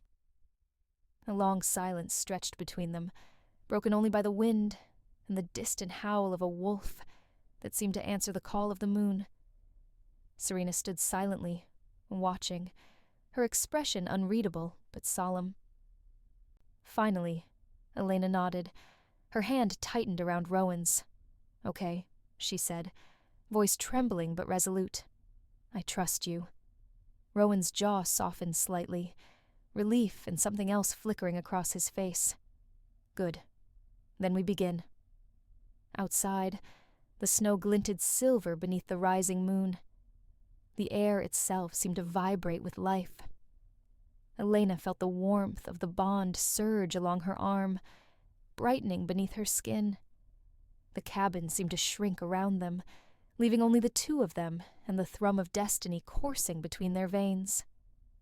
Close your eyes, Rowan murmured. Feel it.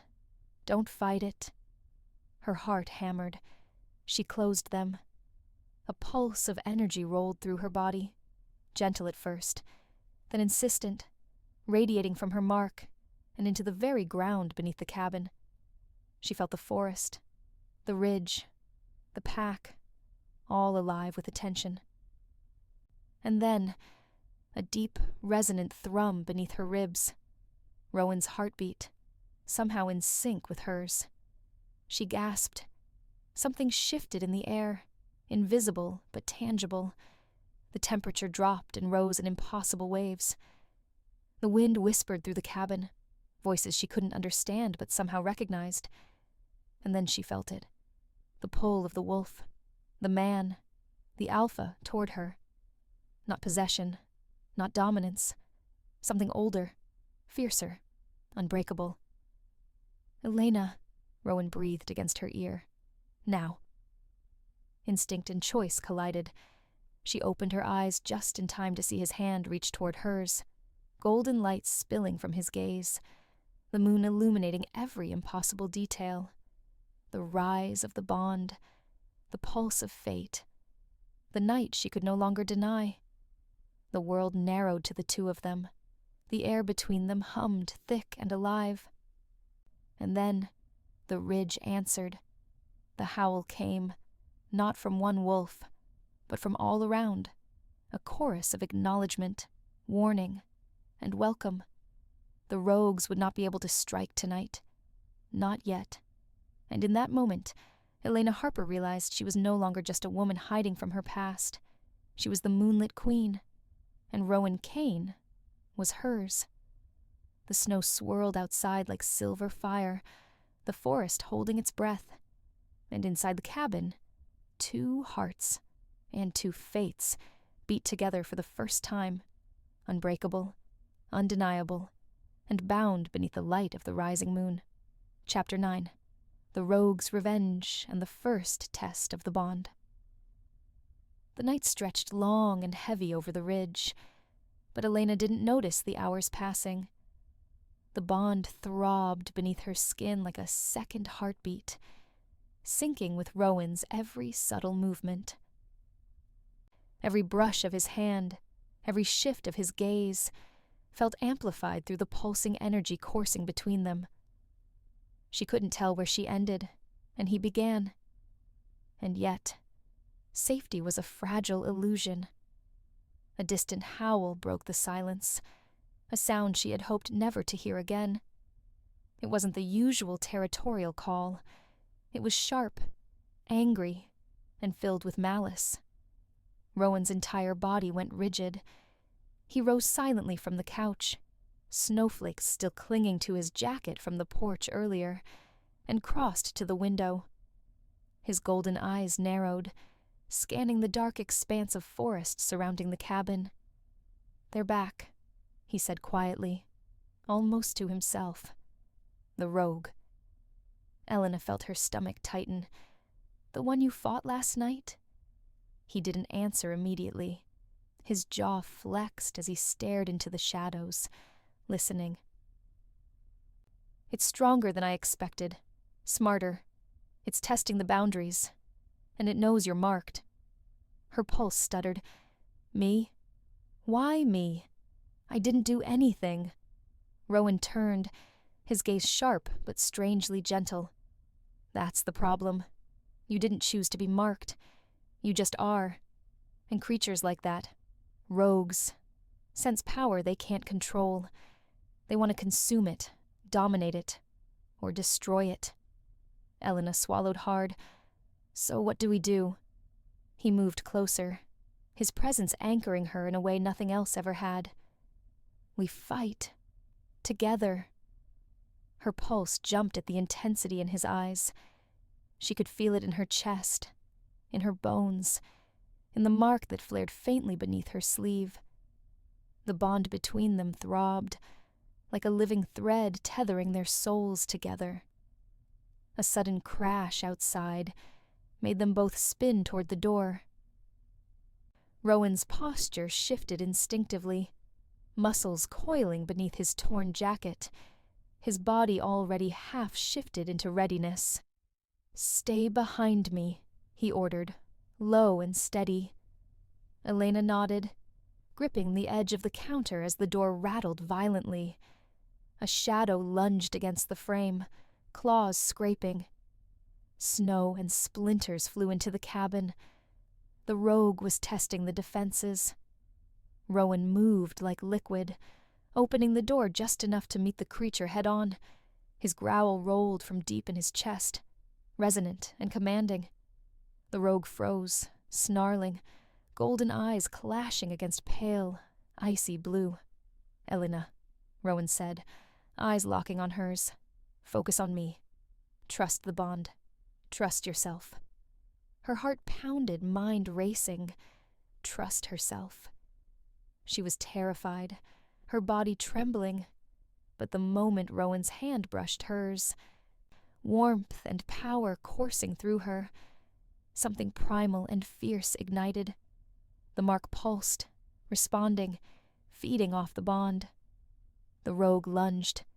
Rowan shifted with terrifying speed, a blur of motion as the creature slammed into him. Teeth and claws met flesh and fur, growls tearing through the still night. The rogue's eyes flickered toward Elena, sensing the source of the power that bound them. "Focus!" Rowan barked. Elena shut her eyes and concentrated. She could feel the bond, the energy thrumming in rhythm with Rowan's heartbeat. She felt the pulse of the ridge, the hum of the moonlight, and she reached out, not physically, but with something deeper, something raw and instinctive. A wave of energy surged from her mark, and the rogue faltered, staggering as if struck by an invisible force. It snarled, shaking its massive head, disoriented by the combined pull of bond and mark. Rowan growled and lunged, teeth bared. His strength surged, powered by Elena's connection, by the bond they shared. Together, they were unstoppable, a perfect, synchronized force. The rogue hesitated, then bolted back into the trees, leaving a trail of claw marks in the snow as it fled. Elena's knees gave way, and Rowan caught her effortlessly, holding her close. Snow and sweat mixed on his skin, his chest heaving as he stabilized her trembling form. "You did it," he said, voice rough and low, a tremor of awe threading his words. "You held the bond, controlled it, protected us." She looked up at him, breath ragged, chest pounding. "I didn't do it alone." "No," he admitted, brushing a strand of hair from her face. "But you were the catalyst. You were the queen tonight." Her stomach twisted at the weight of the title, the power, the responsibility. She wasn't sure she wanted it, but looking up at Rowan, at the man who had become more than just a protector, who had become something she couldn't name without her heart racing, she knew something essential had shifted. The rogue was gone, for now, but the ridge was alive with anticipation. Every wolf in the pack would sense what had just happened. Every creature attuned to the supernatural pulse of Ashridge would feel it. And Elena Harper had just stepped fully into a world she could never leave. Rowan held her closer, his golden eyes blazing with both pride and concern. "You're safe now," he whispered, "for tonight." She rested her head against his chest, the bond thrumming beneath her skin, heart in sync with his. "For tonight," she echoed, knowing full well the nights ahead would test her in ways she couldn't yet imagine. But for the first time in her life, she didn't feel afraid. Not completely. Because whatever came next, she wasn't facing it alone. Chapter 10. The first full moon ceremony. The ridge was alive under the silver glow of the full moon. Snow blanketed the forest floor, glinting like 1,000 shards of glass, and the air was crisp enough to make Elena's lungs ache. The pack had gathered in a wide clearing beyond the cabin, the wolves forming a circle around the center where Rowan stood, his golden eyes glowing faintly, reflecting the moonlight. Elena stepped carefully beside him, the weight of her mark humming beneath her sleeve. Every heartbeat of hers seemed to resonate with the ridge itself. Every nerve sang with the energy coursing between her and Rowan. "Stay close," he murmured, hand brushing against hers. The warmth spread through her, grounding her, steadying the storm of nerves in her chest. "I won't let anything touch you." Elena swallowed, trying to reconcile the calm in his voice with the wild instincts she could feel in the pack. The Alpha's packmates, dozens of wolves, circled around them, their eyes bright and watchful. Some had already shifted, their human forms blending seamlessly with their lupine strength. Others remained in wolf form, their fur shining silver and gold under the moon's light. Serena stepped forward, her silver eyes blazing with authority. "Tonight is not just a ceremony," she said. Her voice rang across the clearing, crisp and commanding.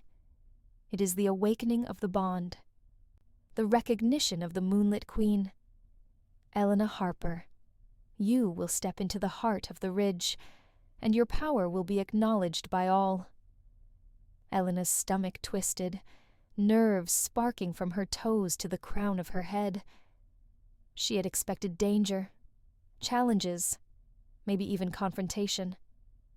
But the weight of dozens of golden, silver, and amber eyes on her chest made her feel like the center of a storm she couldn't see, couldn't control. She began, but Rowan's hand tightened around hers. His gaze caught hers, calm and grounding in the midst of the tension. "You're ready," he said quietly. "We're ready. Trust the bond. Trust yourself." She took a deep breath and stepped forward into the circle. The snow crunched beneath her boots, a sharp counterpoint to the rhythmic breathing of the pack. Her pulse matched the rhythm of the wolves around her, a deep, ancient thrum vibrating through her core. Rowan stepped beside her, placing a hand on the small of her back. The contact sent a shiver of warmth through her spine, and she had to swallow hard to keep from leaning closer. She could feel his heartbeat through the bond, steady, protective, constant. Serena moved to the center, raising her arms. "The full moon illuminates the truth," she said. "The Moonlit Queen shall reveal herself, and the bond will awaken fully." Elena felt it before she saw it. A pull, a surge, a ripple of energy through the air. The snow around her seemed to glow faintly, reflecting the light of the moon, the energy thrumming beneath her skin. Her mark pulsed, brighter this time, and she felt Rowan's presence tighten around her, a tether of heat and power she had never known she needed. "Focus," Rowan whispered. "Let it flow." She closed her eyes, feeling the ridge, the pack, and the moon above. The bond surged through her, a wave of power that was hers and Rowan's, theirs together. She could sense the instincts of the wolves, their recognition of her, their awe, their acceptance. She could feel the rogue from the previous night, far off now, wary, sensing the bond's strength and the warning it carried. Elena opened her eyes, and the world shimmered with silver light. The pack's gaze was upon her, eyes bright, respectful, acknowledging her presence and her power. She felt the bond pull tighter, stronger, a living thread connecting her to Rowan, to the wolves, to the very essence of the ridge itself. Rowan reached for her hand, fingers intertwining with hers. "Do you feel it?" he asked. "Yes," she whispered. "Everything." "Good," he said, a hint of a smile breaking through the tension. "Because this is only the beginning." Serena stepped closer, placing her hands lightly on Elena's shoulders. The bond is now witnessed. The Moonlit Queen is recognized. But remember this, the bond is not just protection. It is choice, power, and responsibility. You hold it, Elena, but you must choose how to wield it. Elena felt the enormity of those words press into her chest, and for the first time, fear mingled with exhilaration. She looked up at Rowan, whose golden gaze held hers like a promise. "I choose," she said softly, feeling the bond strengthen with every heartbeat, "to protect the ridge, to protect you, to face whatever comes next." A howl erupted from the pack. a chorus that echoed across the trees, reverberating through the snow, sealing her recognition. The wolves shifted, their forms a mix of human and lupine, and the circle seemed to hum with a living energy. Rowan stepped closer, brushing a strand of hair from her face, eyes glittering. "And I choose you," he murmured. Elena's breath caught.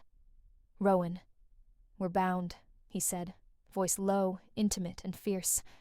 "By fate, by the ridge, by the bond. Whatever comes, we face it together." Her hands shook as they intertwined, the warmth, the power, the protection radiating through the bond like wildfire. The moon glinted off the snow, bathing them in silver light, and the pack's howls carried across the ridge, a chorus of acknowledgement, warning, and promise. The first full moon ceremony was complete. The moonlit queen had awakened. The bond had claimed its place. And Elena Harper, for the first time, understood that she was no longer just a woman hiding from her past. She was the center of a world she could never escape, and Rowan Kane was the storm she had always been destined to face. As the moon rose high and the pack settled around them, she leaned into him, letting the warmth of his presence anchor her.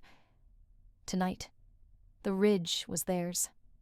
Tonight, they were together. But somewhere, beyond the trees, a shadow lingered, and Elena knew that this victory was only the beginning. Chapter 11. Betrayal and the Test of Trust.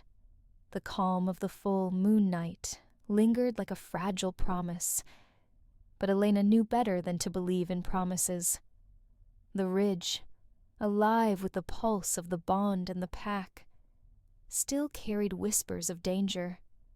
The rogue from the previous night had not been alone, and the shadow of its kind had not vanished entirely. Elena and Rowan walked side by side through the snow-dusted clearing toward the heart of the pack's territory.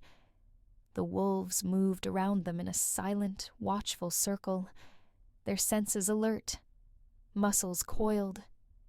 Even those in human form had the sharpness of predators. "Elena," Rowan said, his golden eyes scanning the tree line. "Tonight is the first real test of your bond. The ceremony formalized it, but the ridge doesn't take it lightly.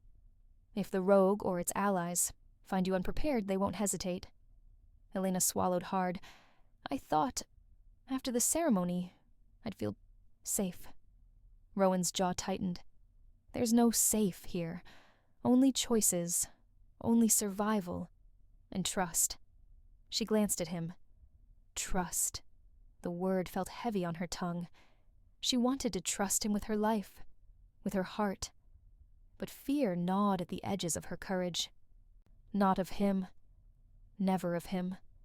But of the ridge, the pack, the rogue she hadn't even glimpsed yet. A rustling sound came from the trees, a faint crack of ice under weight. The wolves stiffened, low growls resonating through the circle. Elena's pulse quickened. "It's them," Rowan murmured. "Get ready." Before she could respond, a figure burst through the tree line. A man, tall, dark, and lithe, moving with deadly precision. His eyes were silver, cold and calculating, and his gaze locked on Elena as though she were prey. The pack tensed, but Rowan moved like a shadow, placing himself between Elena and the intruder. "Stay back," he warned, voice low and commanding. The stranger smirked. "Alpha Kane, and the Moonlit Queen. I wondered how long it would take for you to reveal yourselves." Elena's stomach churned. "Who are you?" "Call me Kieran," he said, voice smooth, dangerous. "And I've been waiting a long time to meet the girl who thinks she can control fate." Rowan growled, a deep vibrating sound that shook the snow. "Kieran, step away from her." Kieran tilted his head, silver eyes gleaming. "Or what? You'll stop me." Elena felt the bond thrum beneath her skin, and for the first time, Fear mingled with exhilaration. Rowan's presence was a shield, his strength feeding into her, the bond connecting them in ways she hadn't imagined. She could feel his heartbeat in sync with hers, every muscle coiled and ready. And yet, a flicker of doubt slithered through her mind. "What does he want?" she whispered. "To test us," Rowan said tersely. "He's a rogue, not loyal to any pack. He's trying to destabilize the ridge, to weaken me, through you." Elena's breath caught. "Through me?" Rowan nodded. "The bond makes you both vulnerable and powerful. If he can exploit your connection, he could cripple the Alpha. And the pack." Kieran laughed, low and sinister. "Exactly."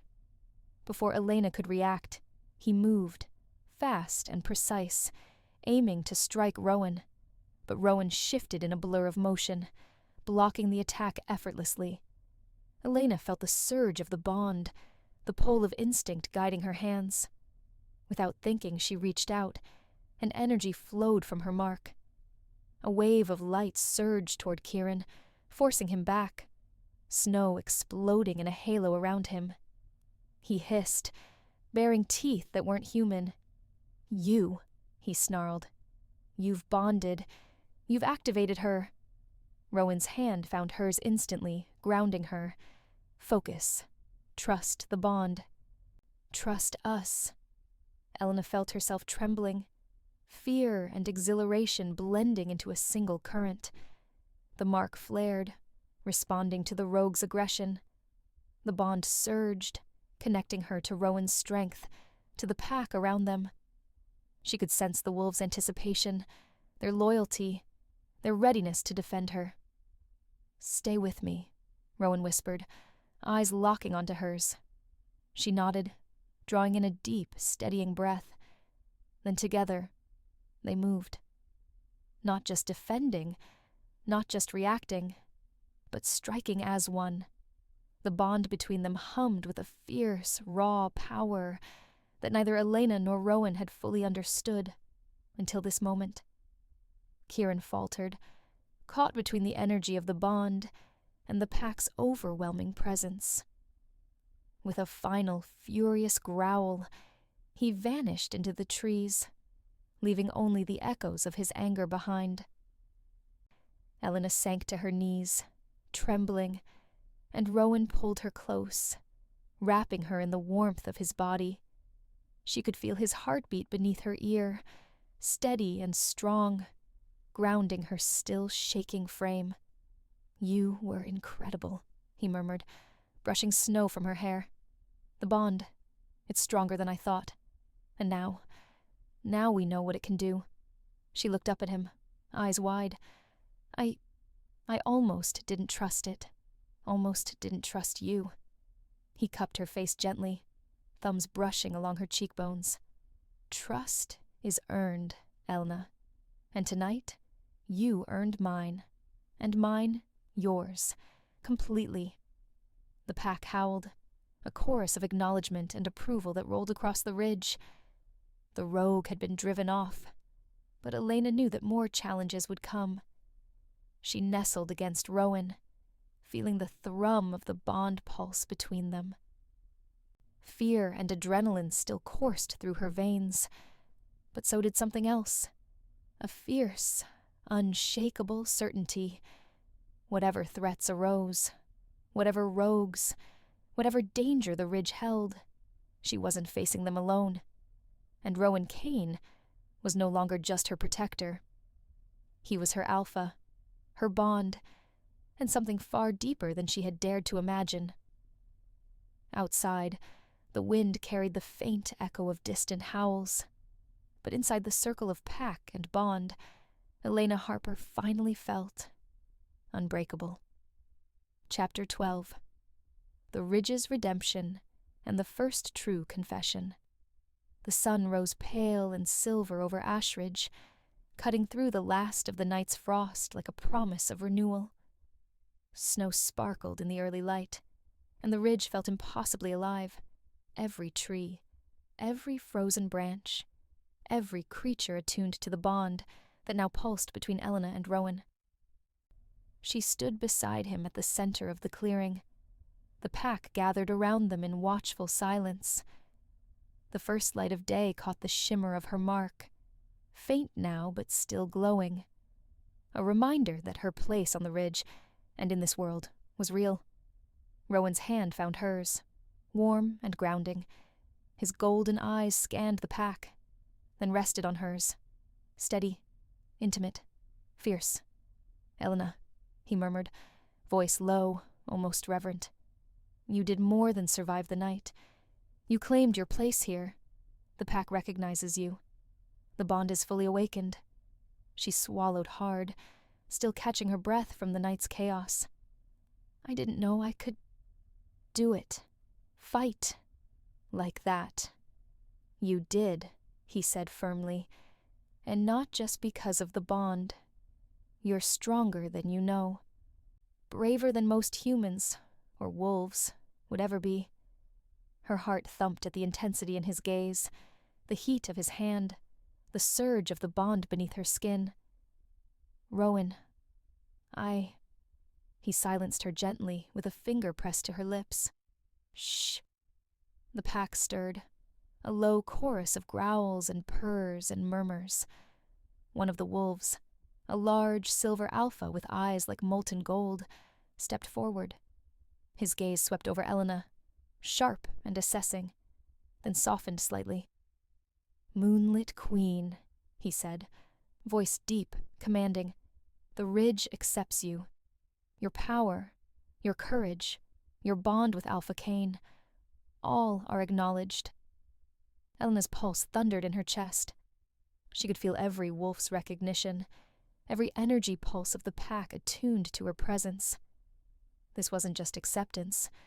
It was a declaration, a promise of protection, loyalty, and shared destiny. Rowan squeezed her hand, grounding her as the moment washed over her. "You see, you belong here," he whispered. "With me, with the pack, with the ridge." Her throat tightened. I still don't understand everything," she admitted. "The mark, the bond, the rogue, all of it. But I know I don't want to lose this." His eyes softened, vulnerability threading through the gold. "You won't. Not while I draw breath. Not while I can fight. You are mine, Elena. And I've realized something tonight I can't keep from you anymore." Her stomach fluttered, heart hammering. "Rowan." He stepped closer, the bond between them thrumming stronger, the warmth of his body searing against her. His voice dropped to a rough, intimate whisper. "I love you. Not because of the bond alone. Not because the ridge demanded it. Because I can't imagine a life without you. Because even before I knew you were marked, even before tonight, my heart knew." Elena's breath caught. Her hands trembled as they found his face, cupping the sharp angles of his jaw. "Rowan, Her own voice broke under the weight of everything. The terror, the exhilaration, the bond, the pack, the mountains, the storms. She had run from so much in her life, from love, from responsibility, from fate itself. And yet, here, beneath the silver light of the full moon, with the pack surrounding them, and the bond singing through her veins, she knew exactly what her heart had always wanted. "I love you too," she whispered, voice trembling but certain. "I think I've been waiting for this, waiting for you, for us, without even realizing it." Rowan's lips brushed hers, tentative at first, then with a consuming intensity that sent warmth and electricity racing through every nerve. The pack howled in unison, a sound of celebration, acknowledgement, and unity. The snow sparkled in silver bursts around them, the moonlight bathing the clearing in a sacred glow. They broke apart slightly, foreheads touching, breathing mingling, hearts thrumming in perfect rhythm. Rowan's hand threaded through her hair, pulling her close again. "You're mine, Eleanor Harper, the moonlit queen, my bond, my mate. And you're mine," she whispered back, the words settling into her soul. "Alpha Cain, my protector, my heart."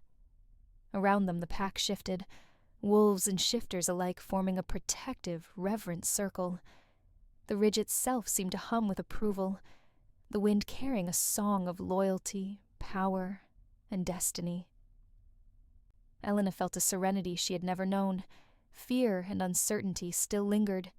Yes, but beneath it all was the undeniable truth. She belonged here, with Rowan, with the pack, with the ridge. She pulled back slightly, eyes meeting his with a fierce, quiet intensity. "Whatever comes next," she said, voice strong, "we face it together." Rowan smiled, gold eyes blazing, jaw flexing in a wolfish grin. "Always." The snow swirled around them, the full moon casting silver light over the ridge.